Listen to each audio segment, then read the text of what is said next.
এই ফ্যাসিবাদ যেভাবে বাংলাদেশ থেকে উৎখাত হয়েছে, ইতিহাসের আস্থা করে যেভাবে নিক্ষিপ্ত হয়েছে, আগামীর বাংলাদেশ যারা পরিচালনা করবেন, রাষ্ট্র ক্ষমতা আল্লাহ পাক যাদেরকে অধিষ্ঠিত করবেন, তারা সকলেই পতিত স্বৈরাচারী শেখ হাসিনার পতন থেকে শিক্ষা গ্রহণ করবেন।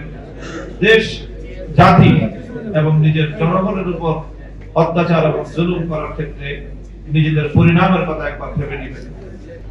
জুলাই আগস্ট বিপ্লবের মধ্য দিয়ে বাংলাদেশের বুকের উপর চেপে বসা জগদ্দল পাথর স্বৈরাচারী লেডি ফেরাউনকে উৎখাত করে আল্লাহ রাব্বুল আলামিনের জাতির উপর মহান নিয়ামত দান করেছেন এবং রহম করেছেন।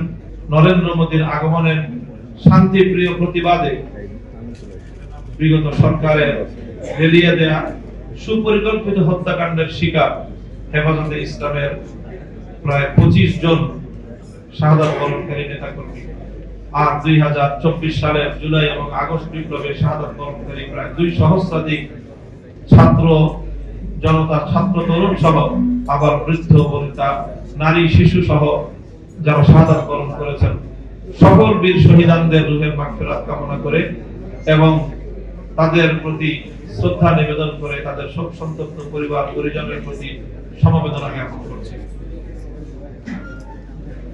প্রিয় উপস্থিতি, আজকে বাংলাদেশ রাজনৈতিকভাবে যে জায়গাটায় এসে উপনীত হয়েছে, আমরা আশা করছি যে আমরা সম্মিলিতভাবে আগামীর সুন্দর বাংলাদেশ গড়বার লক্ষ্যে আমাদের সম্মিলিত ভূমিকা আমরা পালন করতে পারব।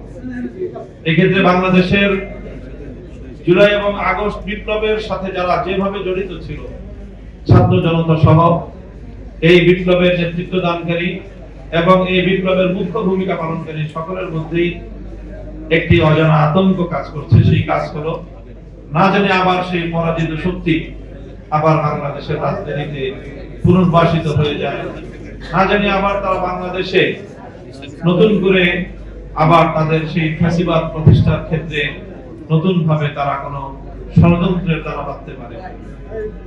আমি আজকে এই আমাদের আজকের ইফতারের এই মাহফিলে আমাদের আমন্ত্রণে সাড়া দিয়ে বাংলাদেশের প্রধান প্রায় সকল রাজনৈতিক দলের প্রতিনিধিবৃন্দ, নেতৃবৃন্দ এখানে উপস্থিত হয়েছে। আমরা তাদের সকলকে একটি বিষয়ে আমাদের মধ্যে পারস্পরিক বন্ধনকে আন্তরিক এবং হৃদ্যতাপূর্ণ, আস্থাপূর্ণ একটি জায়গায় আমরা উপনীত হওয়ার উদাত্ত আহ্বান জানাবো। সেটি হলো বিদায়ী এই অমানবিক বর্বর ফ্যাসিবাদের দোসর এবং সেই ফ্যাসিবাদী শক্তিকে বাংলাদেশে আমরা রাজনীতিতে পুনর্বাসিত হওয়ার সুযোগ আমরা তৈরি করে দেব। আমরা আশা করি এই ফ্যাসিবাদ যেভাবে বাংলাদেশ থেকে উৎখাত হয়েছে, ইতিহাসের আস্থা করে যেভাবে নিক্ষিপ্ত হয়েছে, আগামীর বাংলাদেশ যারা পরিচালনা করবেন, রাষ্ট্র ক্ষমতা আল্লাহ পাক যাদেরকে অধিষ্ঠিত করবেন, তারা সকলেই পতিত স্বৈরাচারী শেখ হাসিনার পতন থেকে শিক্ষা গ্রহণ করবেন।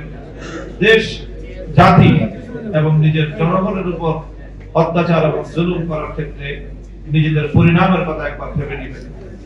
যে নারী, শিশু এবং সমাজের দুর্বল মানুষদের আইনি প্রতিরক্ষা, তাদের আইনি যেই রক্ষা ব্যবস্থা, নিরাপত্তার ব্যবস্থা জোরদার করার জন্য আইনকে নতুনভাবে ঢেলে সাজানো এবং সেক্ষেত্রে অবশ্যই ইসলামের নির্দেশনাকে আমরা অনুসরণ করার জন্য উদাত্ত আহ্বান জানাবো।